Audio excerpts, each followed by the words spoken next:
In this video, I'll show you how to add an unsubscribe link in Brevo. So what we're going to do is go over to our marketing section and then campaigns, and we want to edit our campaign. So let's click on these dots and hit edit. Scroll all the way down till you see edit settings for additional settings, and then scroll all the way down till you see subscriptions, and you want to tick use a custom subscription unsubscribe page. Use the drop-down to select default unsubscribe page or create a new unsubscribe page.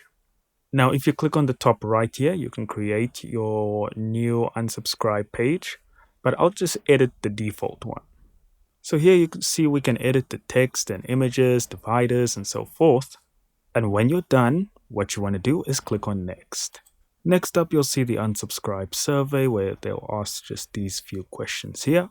And you can change the language as well as what happens after confirmation. So will there be a URL that will take them to another page, or will there be no confirmation URL, so no redirection?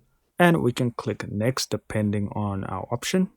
And here you can type in your personal unsubscribe message or just leave it as is and click next and then click done. And now if we look on our template, we can see right at the bottom we have the unsubscribe button.